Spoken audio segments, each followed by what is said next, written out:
ચલો મિત્રો જોઈએ ડે 40ના પ્રશ્નો. પહેલો લીધો છે કોમ્પ્યુટરનો પ્રશ્ન. કોમ્પ્યુટરનો પ્રશ્ન લેતા પહેલાં હું તમને કીધું ડેલી વિડીયો છે ને અપલોડ કરું છું ગુજરાતના ઇતિહાસના અને મોડલ પેપર્સના. તો તમારે સોલ્વ કરવા હોય તો એ વિડીયો તમે જોઈ શકો છો, મારી ચેનલ પર ઓલરેડી અપલોડ થયેલું છે. MS વર્લ્ડમાં લખાણને સેન્ટર એલાઇન કરવા માટે કઈ શોર્ટકટ કીનો ઉપયોગ થાય છે? શું આવશે જવાબ?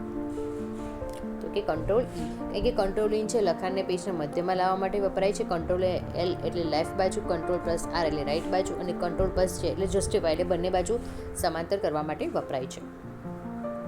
ચલો આગળ જોઈએ.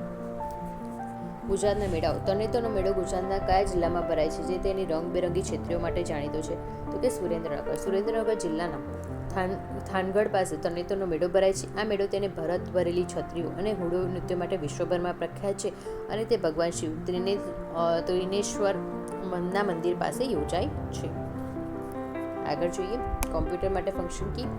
કોમ્પ્યુટરની સ્ક્રીન પર દેખાતા નાના ચિત્રો જેના પર આપણે ક્લિક કરીથી પ્રોગ્રામ ખુલે છે તેને શું કહેવામાં આવે છે? કે એને આપણે આઇકોન કહીએ છીએ. કારણ કે ડેસ્કટોપ પર જોવા મળતા નાના ગ્રાફિકલ ચિત્રોને આઇકોન કહેવામાં આવે છે. તે કોઈ ફાઇલ, ફોલ્ડર કે સોફ્ટવેરનું શોર્ટકટ પ્રતિનિધિત્વ કરે છે. આગળ જોઈએ ગુજરાતના મેળાઓ. હોળીના તહેવાર પછી તરત જ કયો મેળો યોજાય છે જેમાં આદિવાસી સંસ્કૃતિનું ગોળ ગધેડાનું નૃત્ય જોવા મળે છે? ગોળ ગધેડાનું યાદ કરો. આ પ્રશ્ન તમને કોઈ જગ્યાએ વાંચ્યું છે? તો ચલો હું તમને કહી દઉં. ગરબાડાના મેળો દાહોદમાં ભરાય છે. દાહોદ જિલ્લાના ગરબાડા ખાતેથી હોળી પછી ગોળ ગધેડાનો મેળો ભરાય છે.